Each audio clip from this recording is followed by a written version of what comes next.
Hi friend नमस्कार जय जगन्नाथ मु अनिता स्वागत करुच्छी मो यूट्यूब चैनल को।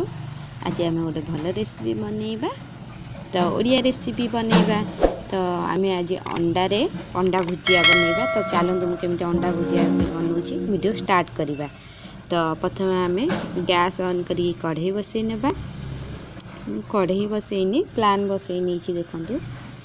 तो से आम सोरिष तेल देबा। सोरिष तेल भल भाव गरम हो सारा पर जो कंचा स्मेलटा जा सारा आम पियाज पकेबा।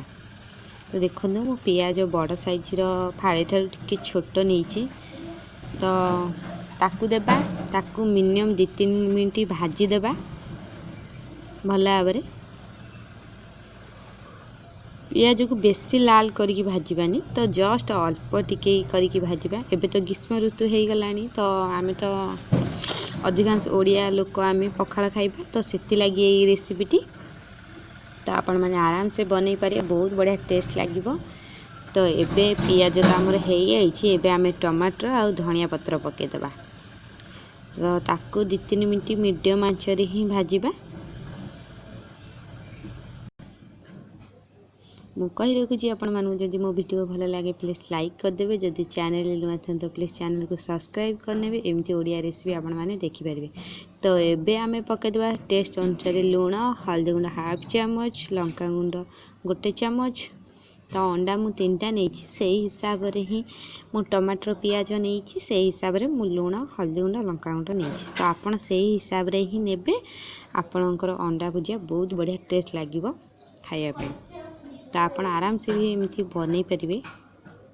तो एबे आमे पकेदेबा गरम मसला हाफ चामच जस्ट टिके। आपण मैंने तो जानी थे गरम मसला बहुत कम पड़े तो राग हेनी बोली मु पछरे लंका पाउडर आ 1 चामच ठार टिके कम पकाउची। तो ताकू भल भाव खेलीदेबा। तो आ सहित जदि आपण कंचा लंका छेचा पकेबे बहुत बढ़िया लगे। मु कंचा लंका छेचा पकाउनी कहीं बहुत राग हो छुआ खाईपारे।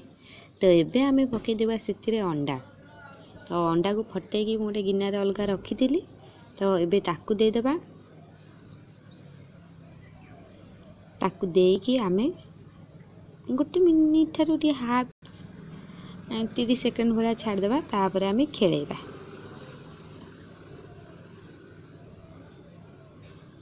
तो एबे आमे ताकू खेलेबा। तो एमती खेल ताकू भल भाव अंडार आउ जो आलू सहित सॉरी टमाटर सहित भल भाव मिसेबा। तो देखंतु मु ताकू भल भाव मिसई देछि।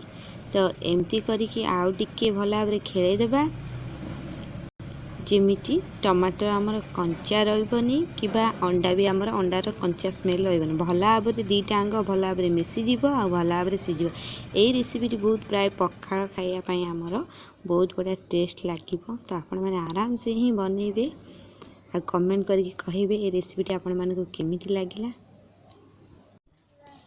एबे आमर अंडा भुजिया हो गला। तो प्लीज़ लाइक और सब्सक्राइब करदेवे। तो आज ये रोची बाय।